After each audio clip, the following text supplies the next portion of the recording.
Bonjour. La conférence d'aujourd'hui nous oriente vers une montée pascale avec une guide exceptionnelle, Madame Thérèse Nadeau-Lacour, professeure titulaire à l'Université du Québec à Trois-Rivières, qui enseigne également à Québec à la Faculté de théologie et de sciences religieuses depuis 2004. Docteur en philosophie et en théologie, Madame Thérèse Nadeau-Lacour est connue depuis le début de sa carrière par ses intérêts en spiritualité, philosophie, théologie, littérature, mystique, éthique et morale. Elle étudie, enseigne et écrit sur les grands maîtres. Deux de ses ouvrages que nous connaissons, Thérèse d'Avila, Saint-Augustin, sont des ouvrages majeurs dans sa production. Elle produit également les fondateurs de la Nouvelle-France dans l'ouvrage « Il suffit d'une foi, Marie et l'Eucharistie chez les fondateurs de la Nouvelle-France » en 2008, les éditions Anne Sigier.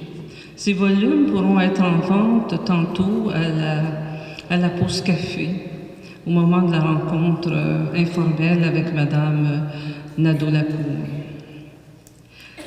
Elle collabore au sein du comité scientifique CEMI, qui est le Centre d'études de Marie de l'Incarnation, avec lequel elle publie, à titre de co-chercheur, Marie de l'Incarnation, lecture inédite de la modernité aux origines de la Nouvelle-France en 2009, ainsi que du Québec de 1608 à aujourd'hui, les maîtres spirituels de l'âme québécoise.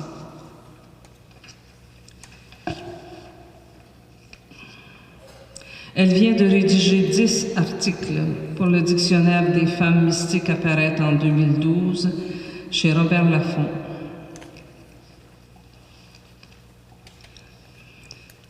Aujourd'hui, avec l'accent provincial du sud de la France, où est l'origine, nous suivons notre guide dans prier ou agir par excellence.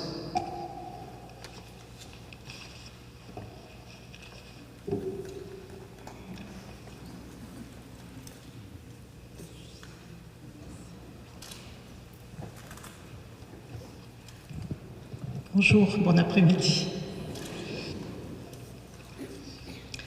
Je n'ai pas perdu mon accent, il paraît que c'est un passeport qu'on ne perd pas, puis je n'ai pas cherché à le perdre. Mais 21 ans de Québec, vous voyez, ne change pas complètement l'identité d'une personne, même si on se sent québécois de cœur, québécoise de cœur. Ça ne vous a pas échappé que nous sommes le 25 mars. Bien, 25 mars, c'est l'Annonciation, c'est la fête de l'Annonciation que Marie de l'Incarnation appelait la fête de l'Incarnation, parce que de fait, c'est bien la fête de l'Incarnation, c'est le premier moment de l'incarnation de notre Dieu sur notre terre. Alors, c'est toute une grâce que d'avoir à parler de la prière un 25 mars et dans une basilique consacrée par Monseigneur de Laval à l'Immaculée Conception. À l'Immaculée Conception, 2 siècles avant le dogme. Nos fondateurs étaient prophétiques tout de même, 2 siècles avant le dogme de l'Immaculée Conception. Les premiers fondateurs, aussi bien les jésuites que Monseigneur de Laval ou les communautés religieuses qui étaient ici, avaient une vénération tout à fait particulière pour l'Immaculée Conception et avaient recours à elle. Alors, si agir, c'est transformer le monde, c'est la définition qu'en donnent les philosophes depuis le XIXe siècle. Si agir, c'est transformer le monde, on peut dire que le oui que Marie a prononcé le jour de l'Annonciation, ce oui qui était le fruit excellent jailli de sa vie de prière, de sa vie de priante, ce oui a pour toujours changé l'histoire, transformé l'histoire de notre monde. Ce oui a été un agir qui a définitivement consacré la rencontre de l'éternité et du temps, de Dieu et de l'humanité. 25 mars. 25 mars, c'est parler aujourd'hui de la prière, de cette vie de prière qu'a eue Marie. Je voudrais dire en commençant qu'il y a une différence d'ordre, sinon de nature, une différence qui est beaucoup plus qu'une différence de degré, entre une causerie sur la prière et tout simplement le fait de prier. La prière, quelque pauvre qu'elle soit, la plus petite, la plus humble des prières, a un prix infiniment plus grand que la plus belle des conférences, parce que tout simplement, elle rejoint directement et simplement l'Éternel. Aussi, permettez-moi de commencer par une brève prière. Vous n'aurez au moins pas perdu complètement votre après-midi. Et comme nous pouvons dire que Marie a vécu le jour de l'Annonciation, nous pouvons aujourd'hui le dire ainsi comme une première Pentecôte, puisque l'Esprit de Dieu l'a transformée, elle l'a reçue, elle a été transformée par lui dans tout son être, et par là elle nous a donné Dieu, cette dynamique pentecôtale qui a commencé à ce moment-là. Alors je vous propose tout simplement l'antienne de Pentecôte. Viens, Esprit Saint, emplis le cœur de tes fidèles, allume en eux le feu de ton amour, viens et il se fera une nouvelle Pentecôte et tu renouvelleras la face de notre terre. Amen. Alors merci Marie d'avoir dit oui. Ce merci, cette action de grâce, nos ancêtres dans la foi, ici même, en ce lieu, peut-être pas dans ces murs, mais en ces lieux, un des premiers pères jésuites, compagnons de Brébeuf, le père Chastelin, a exprimé ainsi son action de grâce pour le oui que Marie avait prononcé. Voilà, je voulais au moins rendre cet hommage à Marie aujourd'hui, même si nous ne la fêtons que demain, ce qui fait que cette année, Jésus sera prématuré. Alors voilà que le plus important a été fait et a été dit, alors maintenant place à quelques réflexions. Et puis ça commence mal parce que j'ai à vous annoncer que mes réflexions ne porteront pas sur la prière. C'est-à-dire que je ne parlerai pas de la prière dans toutes ses formes. Louange, action de grâce, demande, offrande, adoration, intercession, méditation, contemplation, lectio divina. Si je devais parler de la prière dans toutes ses formes, mais on m'a laissé libre de choisir ma manière, pour vous parler de la prière chrétienne, je crois que je m'en serais tenue à l'Eucharistie, parce que c'est la prière par excellence qui les contient toutes. Il y a de la louange, il y a de la lectio divina, il y a de l'intercession, il y a de l'adoration, il y a de l'offrande. Toutes les prières sont contenues dans l'Eucharistie, mais elles sont en même temps portées à un degré d'excellence, ou plutôt d'accomplissement. Donc, plutôt que la prière dans tous ses états, je vais tenter de vous parler de l'acte de prier. Non pas le contenu d'une prière, mais le fait de prier. La prière donc, certes, mais approchée à partir de celle ou de celui qui prie, c'est-à-dire de l'orant, de orare, prier, l'orant ou l'orante.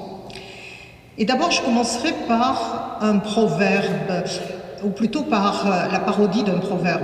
Tout le monde connaît, même s'il n'a pas fait de latin, le proverbe « errare humanum est », l'erreur est humaine. Vous connaissez ce proverbe, hein, « errare humanum est ». La suite, c'est « diabolicum perseverare », c'est « l'erreur est bien humaine, mais si on persévère, ça devient diabolique ». Eh bien, je dirais qu'au lieu de dire « errare humanum est », je dirais que « orare humanum est ». Prier est profondément humain. Profondément humain. Le théologien Bernard Haring affirmait que, autour du Concile Vatican II, affirmait que définir l'être humain comme homo orans, c'est-à-dire comme un être priant, serait beaucoup plus juste que de le définir comme homo sapiens.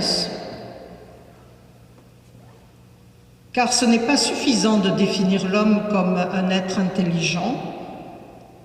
L'être humain se définit, écrit-il, comme un être priant, capable d'adorer, d'écouter, de donner à Dieu une réponse qui donne sens à son existence. Ainsi, vous voyez, l'activité orante, le fait de prier, et là je parle quasiment indépendamment de la religion ou de la confession dont il s'agit, le fait simplement de prier définit l'être humain dans sa plus haute dignité. L'être humain est un être capable de prier. On trouve l'acte de prier dans toutes les religions et même dans toutes les cultures, y compris dans nos sociétés sécularisées.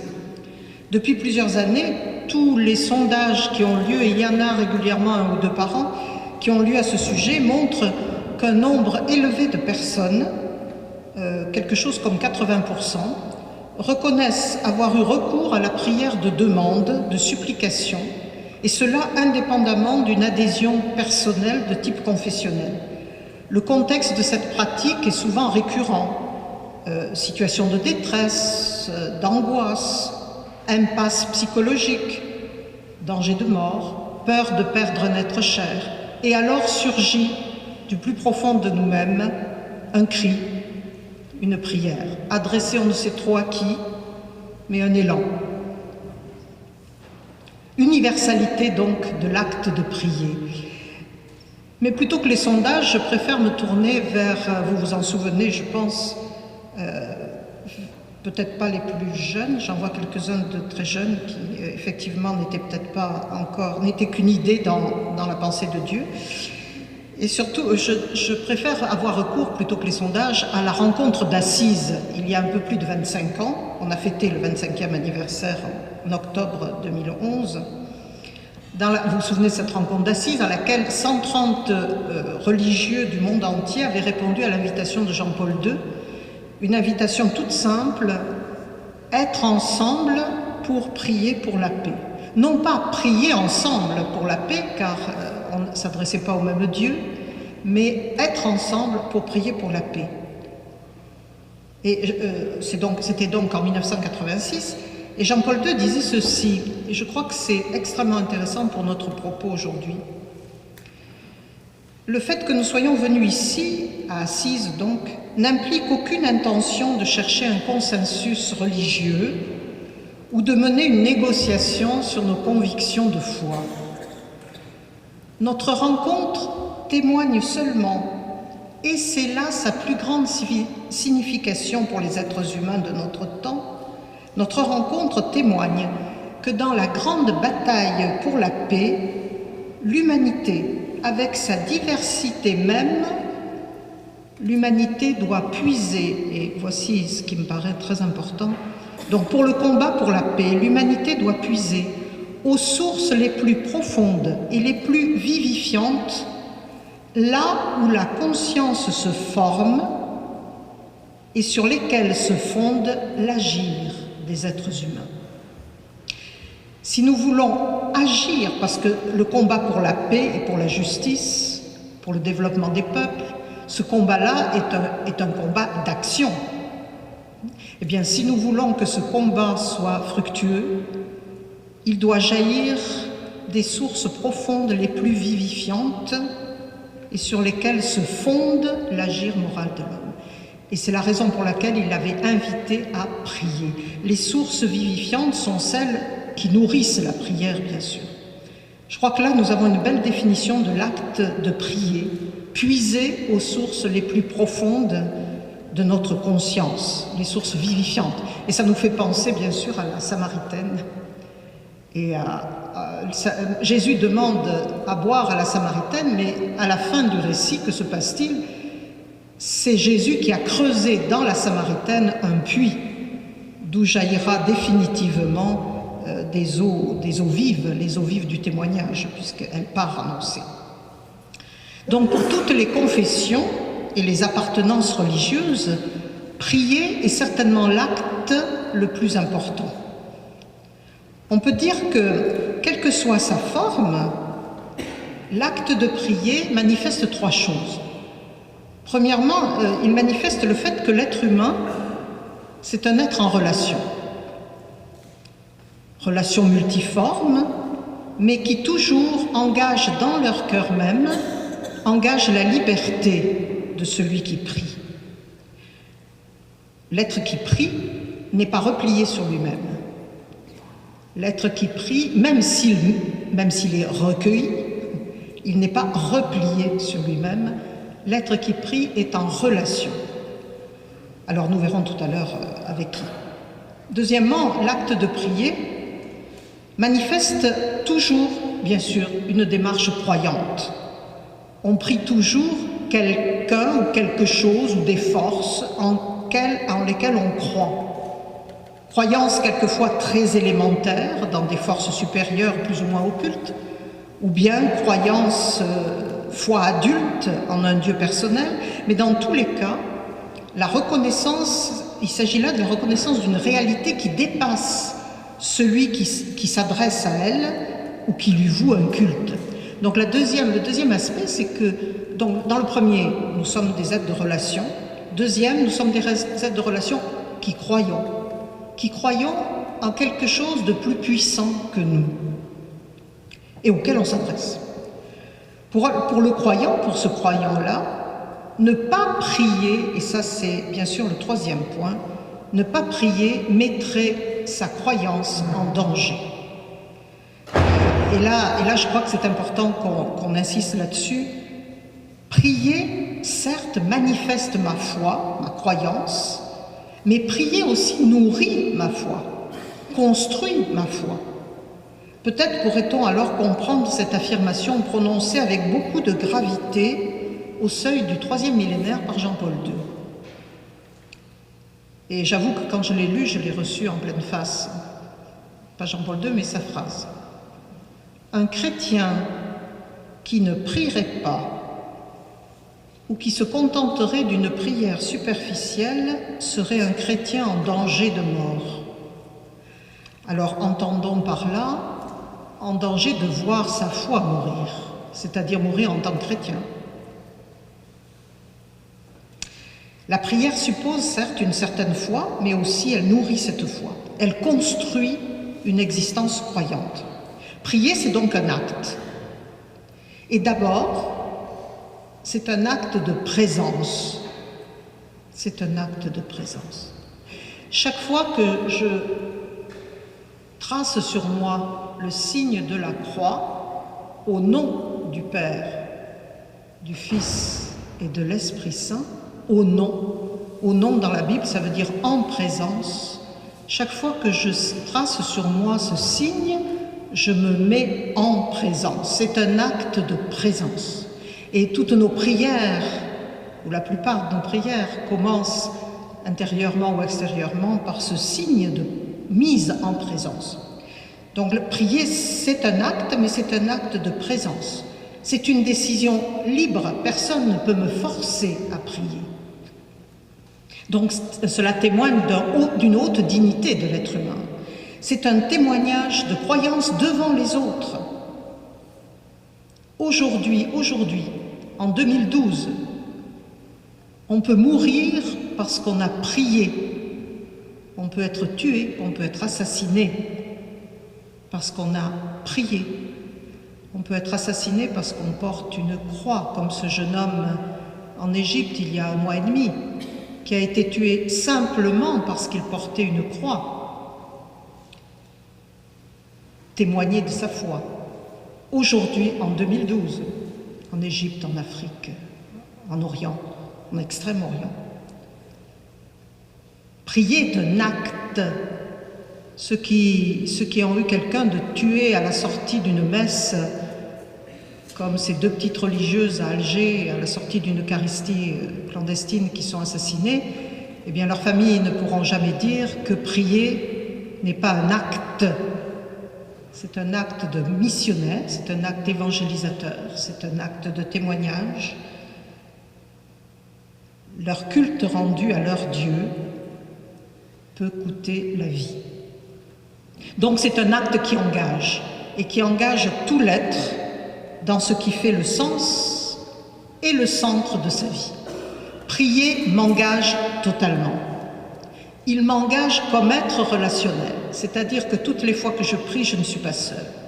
Non seulement parce que je prie quelqu'un qui est plus puissant que moi et en qui je crois, mais aussi parce que je convoque toute l'humanité à travers ma prière, consciemment ou inconsciemment, tout simplement parce que je témoigne par cette prière-là.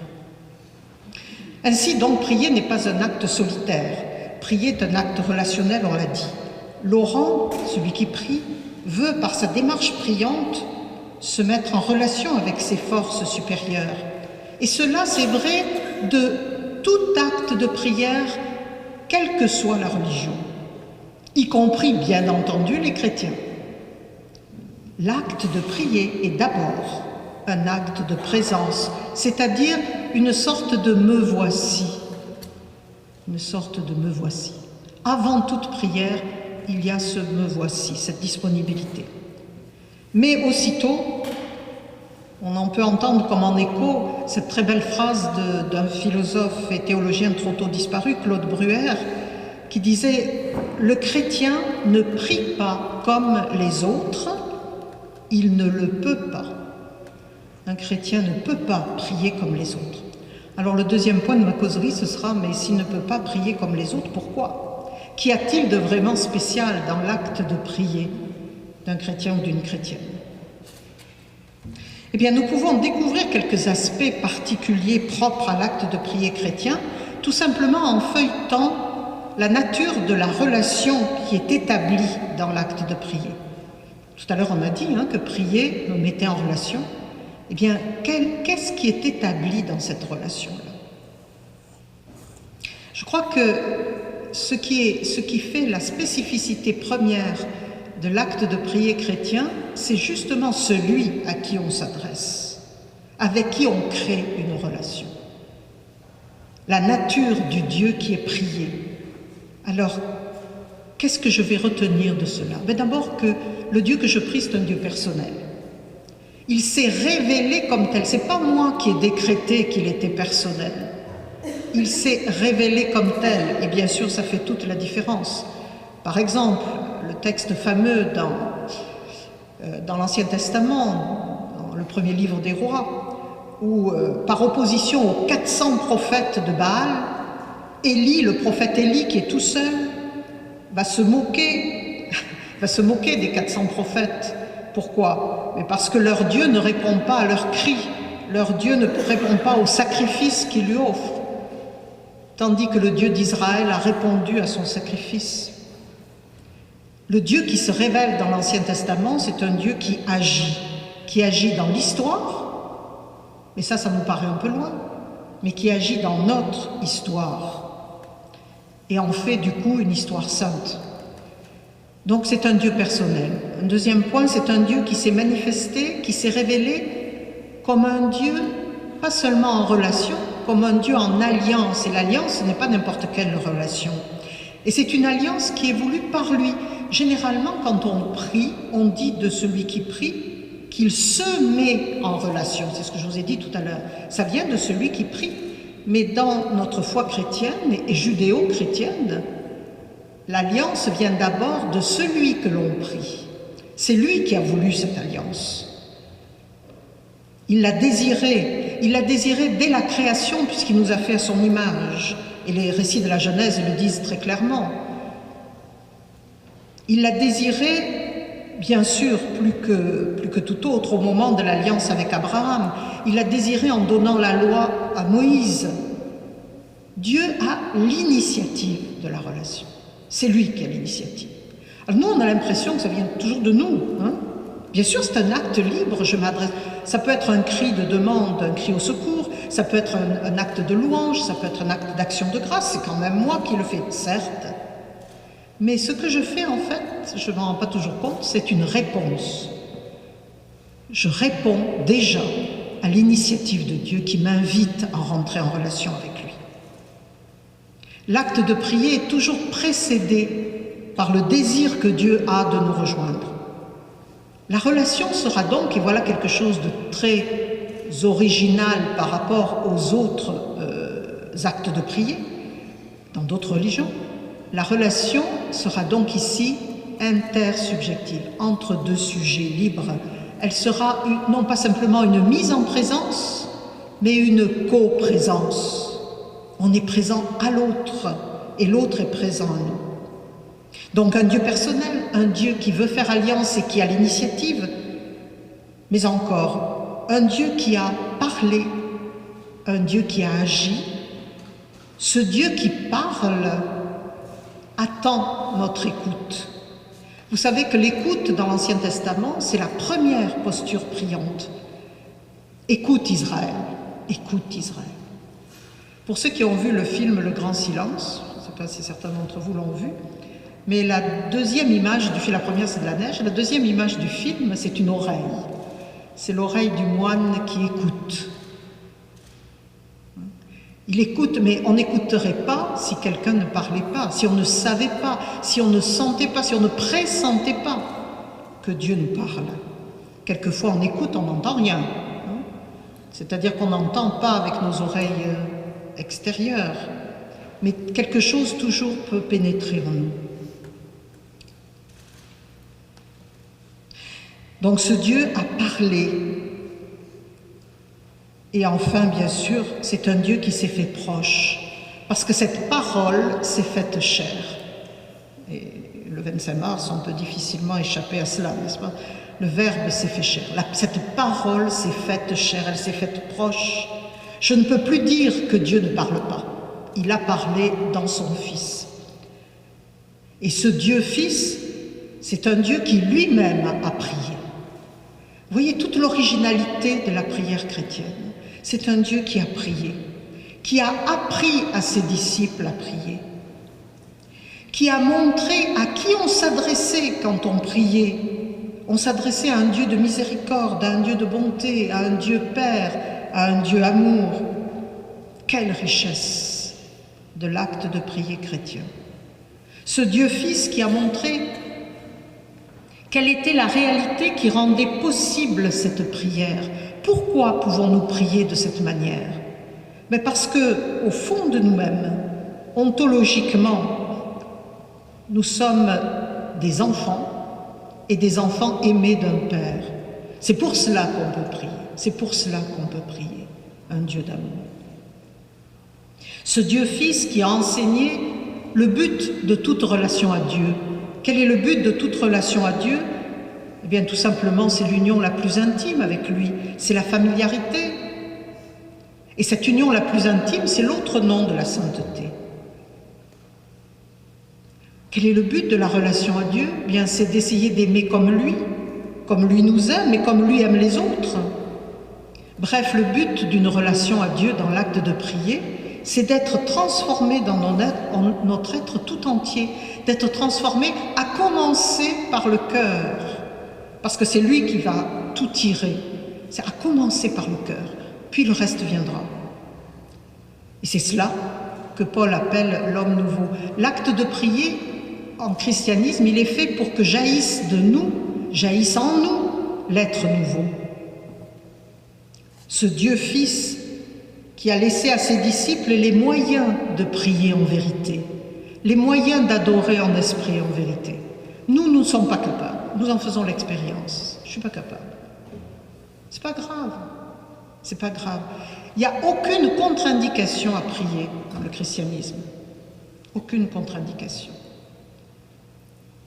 C'est pas grave que tu ne puisses plus agir. C'est pas grave que tu sois âgé, malade, dans un lit d'hôpital. C'est pas grave. Si, c'est grave humainement, c'est grave physiquement, c'est grave. Puis même les médecins peuvent te dire que c'est grave. Mais tu peux prier. Peut-être ta prière se fera plus forte, plus ardente, plus fervente. Pourquoi tu peux prier? Parce que tu as reçu l'Esprit.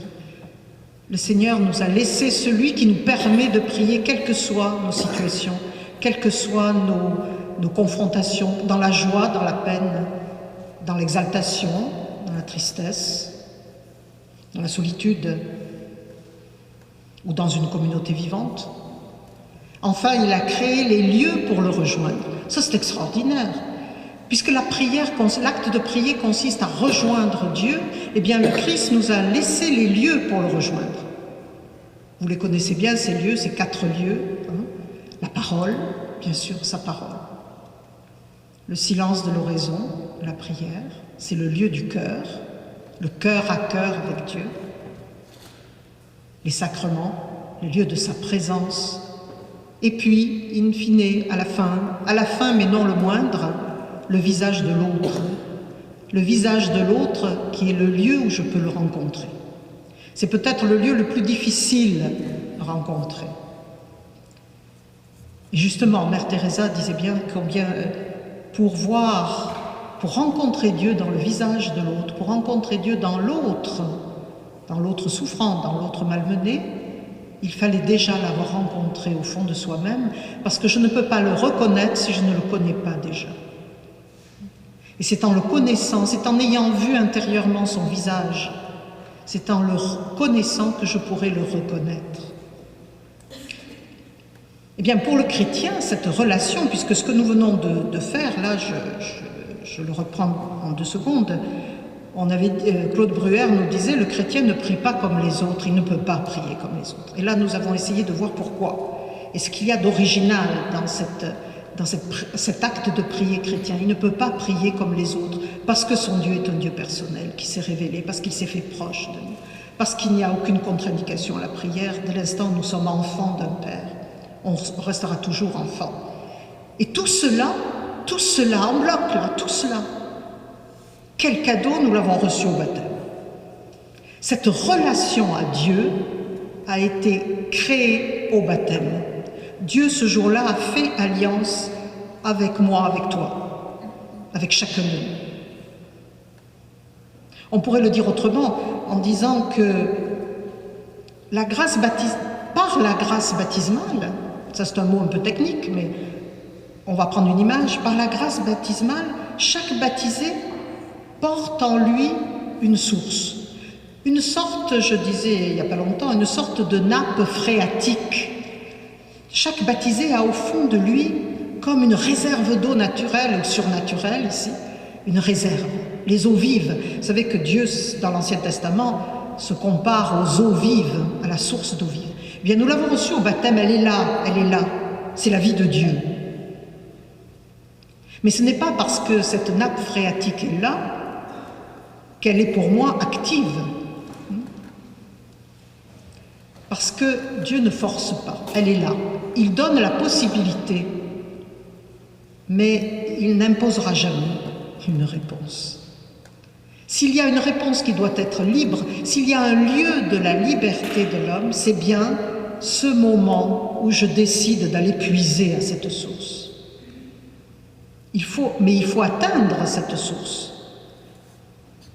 Il faut atteindre, donc il faut lever les obstacles qui sont souvent en moi, pas tellement hors de moi, mais en moi. Et puis après, il faut ouvrir les vannes et laisser passer l'eau. Il faut ouvrir. C'est à nous de le faire. Ça, c'est ce travail. C'est ça l'acte de prier. C'est ma manière d'aller rejoindre la source, d'aller rejoindre la réserve d'eau vive. Il faut d'abord pour cela prendre conscience de la présence de cette eau et la désirer.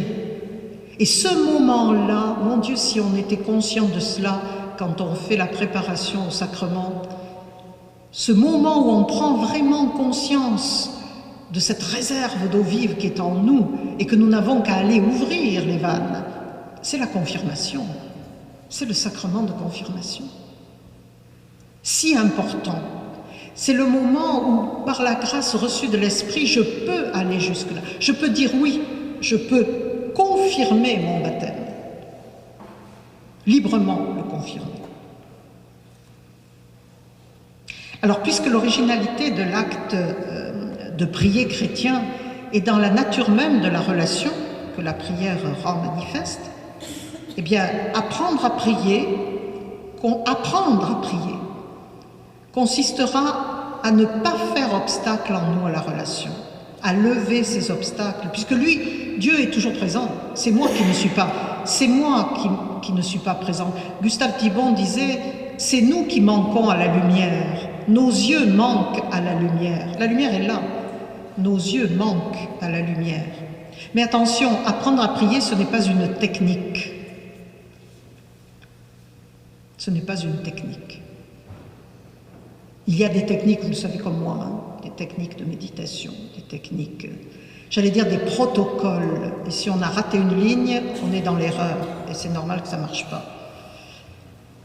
Dans le christianisme, ce n'est pas comme ça.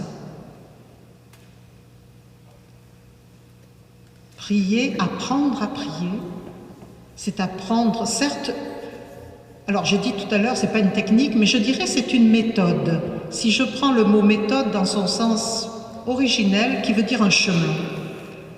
Apprendre à prier, c'est apprendre à marcher sur un chemin.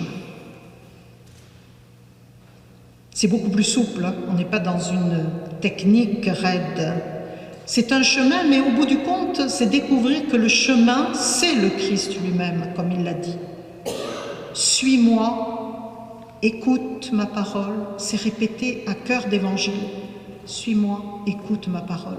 C'est la seule méthode, c'est le seul chemin possible pour apprendre à prier.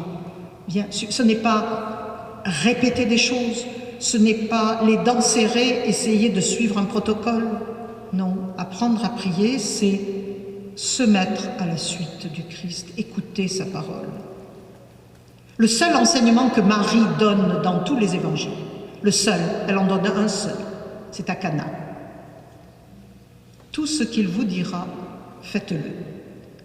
C'est-à-dire écoutez ce qu'il a à vous dire, son fils, écoutez et faites-le. Écoutez, c'est ça, c'est l'acte de prier. Je me branche, j'ai levé les obstacles qui me rendaient sourd. Ça y est, Seigneur, j'écoute. Et à partir de là, je vais tout simplement devenir chrétien parce que je vais faire ce que j'ai écouté. Et au moment le plus dramatique de la vie de Jésus, juste entre le sacrement de l'Eucharistie du Jeudi Saint et son arrestation à Gethsémani, au moment où il parle à ceux qu'il a gardés auprès de lui et qu'il appelle ses amis, que leur dit-il, que leur répète-t-il? Relisez les chapitres 14, 15 et 16 de l'Évangile selon saint Jean. Que leur dit-il? Vous êtes mes amis si vous faites ce que je vous dis. Vous êtes mes amis si vous m'aimez comme mon Père et moi nous nous aimons. Vous êtes mes amis si. Il y a toujours ce lien de l'écoute. Vous êtes mes amis si. Et c'est dans ces chapitres-là qu'on a, je crois, l'image la plus forte de ce que peut être la prière, qui est l'image bien connue de la vigne et des sarments. C'est à ce moment dramatique que Jésus donne cette image-là.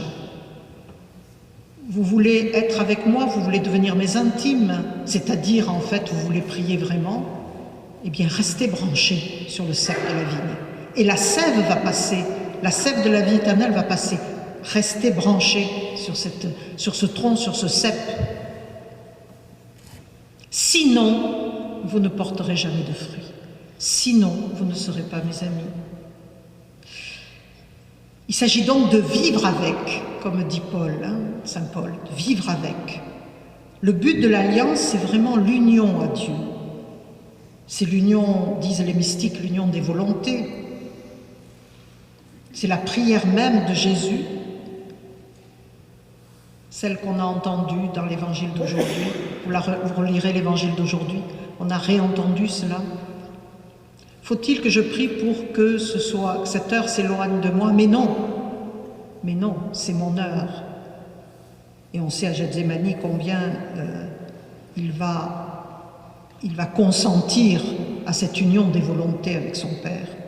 Alors bien entendu, pour dire cette relation d'union à Dieu, eh bien l'image qui s'est imposée dans la Bible, c'est pas simplement la vigne, c'est pas simplement les eaux, c'est pas simplement... L'image qui s'est imposée, c'est l'image de l'amour. Aussi bien l'amour conjugal, le cantique des cantiques, le prophète Osée, mais aussi l'amour filial et puis l'amour d'amitié. Alors à partir de là, je crois qu'il y a une petite remarque à faire qui est tellement caractéristique de l'union et de l'unité et de l'intimité chrétienne qu'on a dans la prière. Ce n'est pas parce que votre ami est absent qu'il cesse d'être votre ami. Ce n'est pas parce que, je ne sais pas, moi, mon mari n'est pas dans l'assistance aujourd'hui que qu'il cesse d'être mon mari. Une alliance, une alliance. Alors ça vous paraît tout logique, ça vous paraît tout simple. Je veux dire, on n'est pas mariés en pointillé, on n'est pas amis en pointillé. C'est 24 heures sur 24. Mais dans l'union à Dieu, c'est la même chose. Alors si prier, c'est être uni à Dieu, eh bien, normalement, le chrétien ne cesse pas de prier. En devenant chrétien, on rentre dans une vie de prière. Et c'est là qu'il faut distinguer vie de prière et temps de prière. Les temps de prière, le moment que je peux passer, je ne sais pas, à la messe du dimanche, ou le moment que je récite un chapelet, ou le moment où je crie mon désespoir au Seigneur devant un événement ou une épreuve, ou le moment où je le loue parce qu'il m'est arrivé un événement magnifique, eh bien ça, ce sont des temps de prière. Et là, bien entendu, je ne vais pas être en temps de prière 24 heures sur 24, c'est une évidence. Sauf peut-être, comme le souhaitaient certains orientaux avec la prière de Jésus. Bien. Mais la vie de prière, si je définis la vie de prière comme la vie de relation à Dieu, relation intime avec Dieu, relation d'alliance avec Dieu, c'est la vie même de tout baptisé. C'est la vie même de tout baptisé. C'est l'horizon de tout baptisé. C'est ce que Marie de l'Incarnation appelait l'état foncier. C'est l'état de fond, c'est le fondement de la vie du baptisé. Le fondement de la vie du baptisé, c'est cette relation d'intimité, de familiarité avec Dieu. Il y a un père oriental, Évagre le Pontique, du Moyen-Âge, qui disait que la vie de prière, c'est l'état naturel du chrétien. C'est l'état naturel du chrétien. Je crois que de toutes les images, en fait, l'image que je préférerais et qui dit la même chose, c'est l'image de la respiration. On respire et on ne pense pas qu'on respire. Heureusement, parce que si je m'arrêtais, je dis tiens, je respire. Quand est-ce qu'on s'aperçoit qu'on a des problèmes ou qu'on respire? C'est justement quand on a des difficultés à respirer. Là, on s'arrête et puis c'est vrai que j'ai besoin de respirer. Et qu'on ne peut pas rester plus de 3 minutes sans respirer, sans être en danger de vie. Bon. Alors la respiration. Dans respirer, c'est la même étymologie que esprit. Hein, c'est la même étymologie. C'est le souffle. Nous avons reçu le souffle de Dieu au baptême. Notre âme respire Dieu depuis le baptême, mais nous n'en prenons pas toujours conscience et quelquefois nous la mettons dans des situations où l'air est passablement pollué. Mais le souffle est là. Cette respiration est vraiment la vie du chrétien et de la chrétienne, par la réception de l'esprit. Cette vie de prière, alors c'est le point suivant, donc cette vie, vous avez distingué la vie de prière puis les temps de prière, je reviendrai sur les temps, mais la vie de prière, c'est l'état foncier du baptisé. C'est le fondement, c'est la nappe phréatique, vous prenez cela comme tel. Hein? Mais alors, cette vie de prière ne rentre pas en concurrence avec mes activités quotidiennes. Au contraire, elle en est le fondement, elle en est la source vive, elle est le substrat de mes actions. Elle n'est pas elle-même action, la vie de prière, mais elle est l'âme de l'action. Marie de l'Incarnation écrivait elle n'était pas loin quand elle écrivait ça, pas très loin, là, quoi, 250 mètres, 300 mètres. Elle écrivait en 1644 à une de ses sœurs qui était veuve, venait d'être veuve. Il fallait qu'elle élève ses enfants toute seule, avec en plus un commerce à tenir. Et donc elle lui demandait des conseils, à sa sœur religieuse qui elle-même avait été veuve, avait eu un commerce à tenir, etc. Comment faire pour être avec Dieu et puis avoir tout cela? ça rentre en concurrence. Moi, je ne peux pas prier toute la journée. Et sa sœur lui répond, plus on s'approche de Dieu, plus on voit clair dans nos propres affaires temporelles. Plus on s'approche de Dieu et plus on voit clair dans nos propres affaires temporelles. Et à la faveur de ce flambeau que nous donne Dieu, on fait nos affaires temporelles beaucoup plus parfaitement. On apprend à faire nos actions dans la présence de Dieu et pour son amour. Voici ce qu'elle écrit très concrètement à sa sœur. Et Marie d'Incarnation était une femme concrète. Elle n'était pas en apesanteur spirituelle.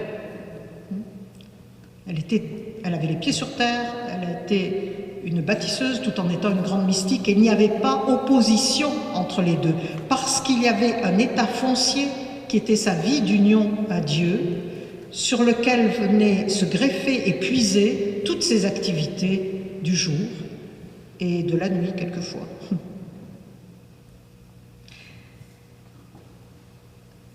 Mais pour filer la métaphore de l'union, du couple, je dirais que se savoir marier et porter une alliance ne suffit pas pour que la relation de couple soit vivante. Ceux qui sont mariés le savent aussi bien que moi, n'est-ce pas? Se savoir marier et porter une alliance, ça ne suffit pas pour que la relation soit vivante, et surtout pour qu'elle s'épanouisse, qu'elle se déploie. C'est la même chose avec Dieu. C'est pas parce que je me sais baptiser, c'est pas parce que je sais qu'il est en moi que ma relation est vivante. L'amour ou l'amitié des êtres humains, ou l'amitié avec Dieu et l'amour de Dieu, se nourrissent de moments, se nourrissent d'élan spontanés. Ça peut être des remerciements, des félicitations, des demandes, des échanges. Encore Marie de l'Incarnation, vous savez, je ne résiste pas parce que je l'aime beaucoup cette femme. Et puis elle a beaucoup de choses à nous apprendre. Aujourd'hui, elle est tellement concrète. Marie de l'Incarnation disait dans la même lettre, elle disait à sa sœur, est-ce que tu te souviens quand... Mais peut-être tu ne te souviens pas, parce que moi j'étais plus âgée, et lorsque maman travaillait dans la cuisine, je me souviens que notre mère, disait-elle, de temps en temps, je l'entendais parler, puis je ne comprenais pas très bien ce qu'elle disait, puis un jour, je me suis aperçue qu'elle parlait au bon Dieu. Elle lui parlait spontanément de ce qu'elle était en train de vivre dans sa famille, de l'ennui d'un de ses enfants, au contraire de la joie qu'elle avait eue de pour tel autre, des problèmes de son commerce. Elle parlait simplement dans la familiarité avec Dieu. Ce n'était pas du radotage, ce n'était pas du rabâchage. Dieu était dans sa vie, concrètement, réellement. Ce n'était pas une idée, Dieu. Il était là, elle était en présence de lui. C'est ce qu'on appelle d'un terme technique les oraisons jaculatoires. Alors, Marie de l'Incarnation dit ceci à sa sœur, il faut que cette pratique de ces oraisons-là soit la vie de votre âme. Et cela ne vous empêchera pas du tout de penser aux affaires de votre maison. Au contraire, vous êtes en train d'y penser, mais avec Dieu. Il faut surtout des moments de rencontres plus intenses, des dialogues. Je parlerai à ce sujet, je dirais qu'on a besoin de suralimentation spirituelle, surtout par les temps qui sont les nôtres. C'est ce qu'on appelle l'oraison mentale, mais aussi la pratique des sacrements, la pratique communautaire des liturgies. Encore Marie de l'Incarnation, ce sera peut-être la dernière citation d'elle. Elle dit à son fils, et ça c'est à la fin de sa vie, c'est très intéressant parce que c'est la sagesse spirituelle charriée par toute une vie d'oraison et d'union à Dieu. Elle dit à son bénédictin de fils, si vous possédez un entretien amoureux de cœur avec Dieu, un entretien amoureux de cœur avec Dieu, c'est la définition que Thérèse d'Avila donne de l'oraison. Un cœur à cœur. Si vous possédez cet entretien amoureux de cœur avec Dieu, vous êtes heureux en cette vie. Et elle ajoute, et alors, les charges et les emplois temporels n'empêcheront pas l'union à Dieu, mais ils laisseront l'âme en son centre. L'important, c'est le centre, et elle ajoute, et ce centre, c'est Dieu.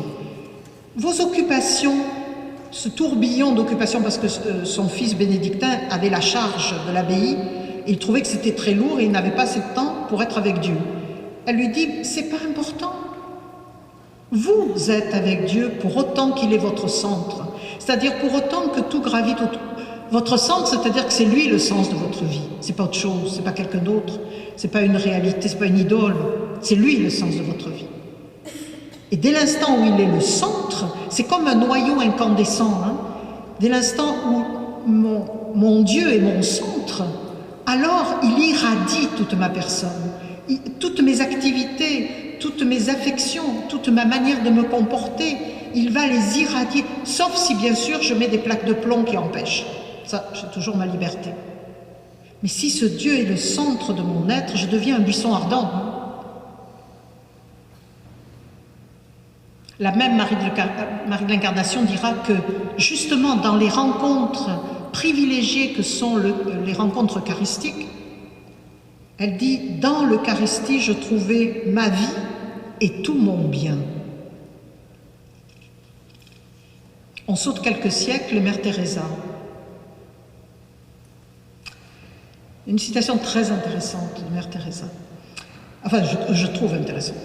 Nous pouvons et nous devons faire de notre travail une prière. Combien de fois on entend ça, hein?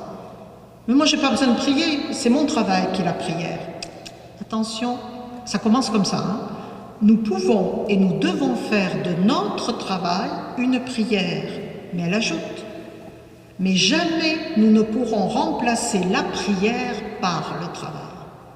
C'est-à-dire que c'est parce que je suis unie au Seigneur dans ma prière, dans des temps forts d'intimité, dans des temps forts de familiarité avec lui, c'est parce que je suis unie que je trouve la force d'éclairer mon travail par cette lumière intérieure que j'ai trouvée dans l'oraison.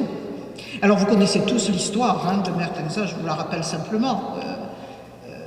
Il y avait une heure d'oraison, hein, il y avait une heure d'oraison obligatoire. Et un jour, en réunion, les sœurs trouvent qu'elles ont tellement de travail, il y a tellement de pauvres, ma mère, qu'une heure d'oraison, on ne pourrait pas en faire un peu moins parce que... Elle a dit non, on va garder cette heure-là. Vous dormirez une demi-heure de moins. Vous serez une demi-heure de moins avec les pauvres, mais on va garder cette heure-là. Et les sœurs, bien sûr, ont obéi. Et l'année d'après, lorsqu'on a fait le bilan, elles en demandaient même un peu plus. Et c'est ce que Mère Teresa disait un jour. Hein, lorsque j'ai du travail, je fais une heure d'oraison, mais lorsque j'ai beaucoup de travail, je fais 2 heures d'oraison. Comment pourrions-nous... Mais ça, c'est une leçon extraordinaire, vous savez. C'est une leçon que nous devrions retenir aujourd'hui dans nos services d'église. Combien de personnes épuisées nous rencontrons? Des bénévoles, même des pasteurs au niveau de leur paroisse ou de leur diocèse qui sont épuisés. Mais est-ce que la question que Mère Teresa leur poserait, c'est priez-vous? Prenez-vous du temps, comme dit Jésus, pour passer sur l'autre rive, tranquillement, et prendre votre repos avec lui quelques instants. Allez prendre une suralimentation spirituelle quelques instants. On ne peut pas tenir seul, c'est impossible. Ou alors Jésus a menti quand il a dit « sans moi vous ne pouvez rien faire ». Ben, je préfère choisir de dire qu'il n'a pas menti. Mais nous faisons l'expérience que lorsque nous voulons par nous-mêmes y arriver, y compris par nous-mêmes arriver à être un bon chrétien, on n'y arrive pas. Au secours, Seigneur. La très belle prière de Nicolas de Flux, peut-être la plus belle dans le fond. Donne-moi à toi, prends-moi à moi et donne-moi à toi, Seigneur. Prends-moi à moi et donne-moi à toi. Ça, c'est le mouvement exactement inverse de certains aspects de notre culture contemporaine, de l'autosuffisance et de l'autonomie. Allez, tu peux t'en sortir par toi-même. On confond la liberté et l'autonomie. S'en sortir tout seul, par soi-même. On condamne les gens à la désespérance par ce fait même. Bon, là, je suis en train de m'écarter de mon propos. En terminant, on pourrait se demander, non pas que faisons-nous dans l'acte de prier, mais qu'est-ce que l'acte de prier fait de nous? Qu'est-ce que l'acte de prier fait de nous? Impossible d'être uni à Dieu et de ne pas grandir dans l'amour des autres.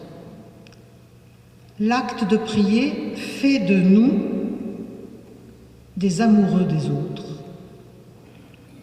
des amateurs. J'étais très touchée que dans un des textes, une des encycliques de Benoît XVI, je crois que c'est la première ou la deuxième, il y a, quand on va voir le texte latin, il y a le mot amatores qui veut dire amateur au sens de quelqu'un qui est amateur d'antiquité, par exemple, qui veut être, qui veut avoir cela, qui veut être avec, amateur. Il y a ce mot qu'on a traduit par qui aime, ça a été traduit par devenir ceux qui aiment les autres. Mais amateur est très très fort, qui est vraiment lié à l'autre par un lien presque de nécessité. Eh bien, l'acte de prier, si l'acte de prier c'est être uni au Seigneur, je ne peux pas être uni au Seigneur et ne pas aimer les autres. Alors l'image qui s'impose à moi, c'est l'image d'un vase. Quelquefois je dis une cruche, mais ce n'est pas très sympathique. Donc imaginons que nous soyons des vases, même si c'est des vases d'argile, c'est pas grave. Même si c'est des vaisseaux de terre, comme dit Marie de l'Incarnation. Ou encore, je crois que c'est François de Laval qui dit des vases de Venise. C'est très fragile, un vase de Venise. Eh bien, nous sommes un vase. L'acte de prier, c'est de nous mettre sous la source, tout simplement. C'est notre acte de présence. Je déplace mon vase, je le mets sous la source. Et que fait le vase qui est sous la source? À un moment donné, il ne peut pas faire autrement que de déborder. Et plus il est petit, plus il déborde vite. Tant mieux que je sois un petit vase. Et là, nous sommes dans la logique de Thérèse de Lisieux. Tant mieux que je sois un petit vase, je déborderai plus vite vers les autres. Si je me mets sous la source de l'amour de Dieu, si c'est ça, prier, si prier, c'est vraiment être uni à un Dieu qui est un Dieu d'amour, je ne peux pas faire autrement, selon la loi de surabondance de cet amour de Dieu, que de déborder. C'est-à-dire, tout simplement, l'acte de prier, me mettre sous l'amour de Dieu. L'acte de prier est déjà un acte apostolique, c'est déjà un acte missionnaire, c'est déjà un acte caritatif. L'acte de prier engendre nécessairement l'amour des autres. Il ne peut pas faire autrement. Alors, vous voulez aimer les autres, je veux aimer l'autre, que faire? Me placer sous l'amour de Dieu. Me placer sous l'amour de Dieu. Et cela, ça veut dire en termes théologiques, mais on peut quand même se faire plaisir et donner quelques termes théologiques. En termes théologiques, ça veut dire que lorsque je prie, je m'unis au Seigneur, je suis appelée à rentrer dans la dynamique trinitaire qui est une dynamique d'amour. Et c'est exactement ce que nous dit le Christ. Si vous m'aimez, si vous observez mes paroles, nous viendrons, mon Père et moi, viendrons en vous et ferons en vous votre demeure. Nous sommes appelés à entrer dans la dynamique trinitaire qui est une dynamique de don. Et donc si prier c'est être uni au Seigneur, je vais devenir un être pour le don. Je vais devenir un être pour le don. Je ne peux pas faire autrement que de devenir un être pour le don.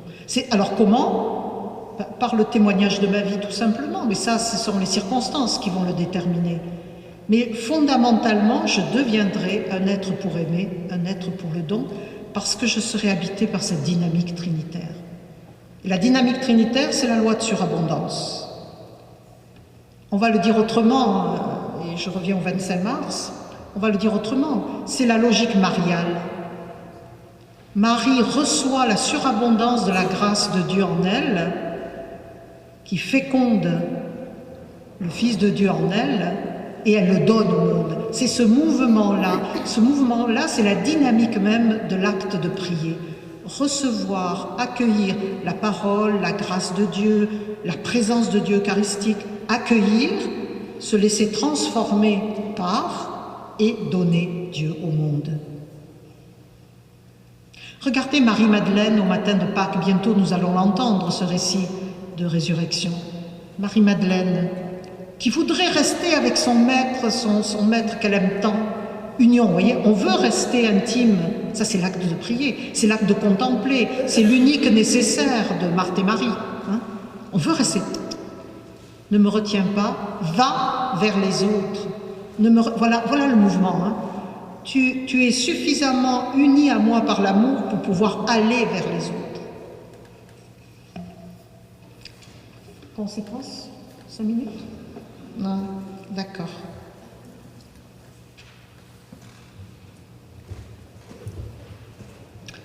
Le plus grand évangélisateur de tous les temps, l'apôtre Paul, dit une chose très importante, c'est une citation de Benoît XVI que je vous donne, c'est dans une homélie du mois d'octobre dernier.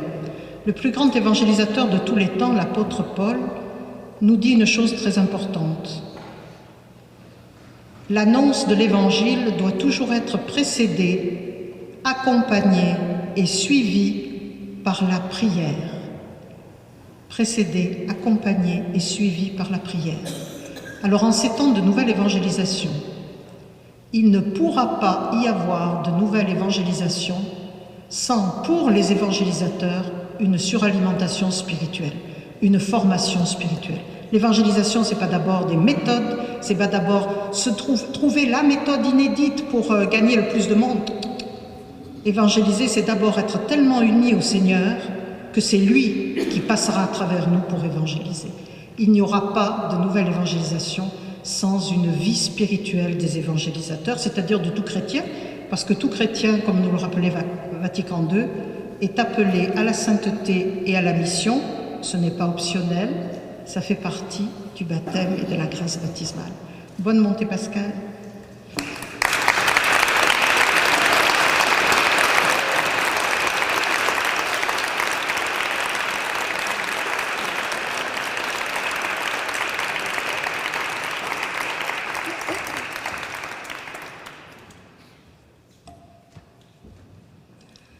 J'ai présenté la conférencière comme étant Madame Thérèse Nadeau-Lacour. Pour la remercier, maintenant, je l'appelle Chère Thérèse, bien sûr. Chère Thérèse, à travers vos nombreuses conférences ici et ailleurs, vous accompagnez les pèlerins sur les pistes évangéliques. Aujourd'hui, c'est à nous, pèlerins, que vous avez communiqué votre foi en questionnant l'écoute et l'acte de prier chrétien. Grand merci de votre enseignement, mais surtout de votre témoignage. Nous pourrons vous réentendre sur les ondes de Radio Galilée la semaine prochaine et en tout temps sur le site internet du diocèse de Québec, ECDQ, où se retrouvent toutes les conférences présentées à la cathédrale. Je renouvelle encore ce souhait pour tous et pour toutes. Bonne montée Pascal.